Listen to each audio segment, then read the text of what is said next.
Okay, تو next مجھے یہ پوچھنا تھا کہ یہ فسد جو ہے اس کا اور حضرت عیسیٰ علیہ السلام کا کیا تعلق ہے؟ ایک راوی ہے وہ کہتا ہے کہ میں ایک دفعہ امام حسن عسکری علیہ السلام کے پاس آیا تو امام نے فرمایا کہ میرا فسد کھلاؤ، تو زور کا وقت تھا، تو وہ راوی کہتا ہے کہ میں کافی متاثر ہوا، چونکہ زور کے وقت کہتا ہے کہ فسد امام عموماً نہیں کرواتے تھے، تو میں نے فسد ان کا کروایا، انہوں نے بتایا کہ خون کو روک دو، تو خون کو روک لیا، اور اس کے بعد بتایا کہ آج ہمارے گھر میں ہی ٹھہرنا ہے۔ تو جب رات ہوئی تو رات کو شام کے بعد انہوں نے دوبارہ فسد کروایا اور کہا کہ خون نکالو، خون میں نے نکالا، پھر بتایا کہ روک لو، تو روک دیا، اور اس کے بعد آدھی رات جب ہوئی تو آدھی رات کو پھر امام حسن عسکری علیہ السلام نے فسد کروایا اور بتایا کہ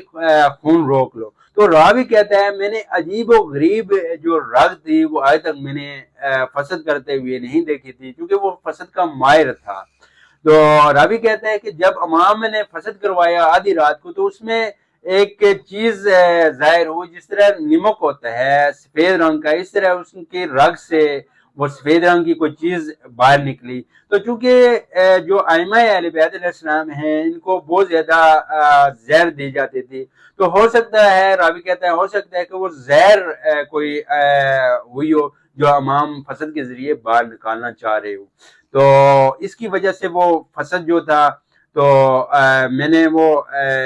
جو رگ تھی تو وہ عجیب و غریب تھی، تو اس کے بارے میں مختلف ریسرچ کرتا رہا، مختلف بندوں کے پاس گیا، تو پھر مجھے کہیں پتا چلا کہ فارس میں، ایران میں ایک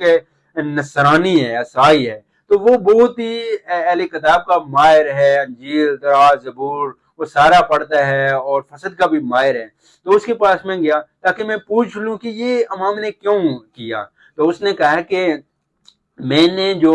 ایک دفعہ کتاب میں پڑھا تھا تو ایسا ہی فسد حضرت عیسیٰ علیہ السلام نے بھی کیا تھا، اور انہی کے جسم سے ایسا ہی جو نمک کی طرح جو زہر نکلا تھا تو ایسا ہی زہر نکلا تھا۔ تو اس وقت مجھے علم ہوا کہ جو فسد ہے یہ حضرت عیسیٰ علیہ السلام اور ائمہ اہل بیت علیہ السلام کے رازوں میں سے ایک راز ہے، علاجوں میں سے ایک علاج ہے جو حضرت عیسیٰ علیہ السلام بھی کرواتے تھے۔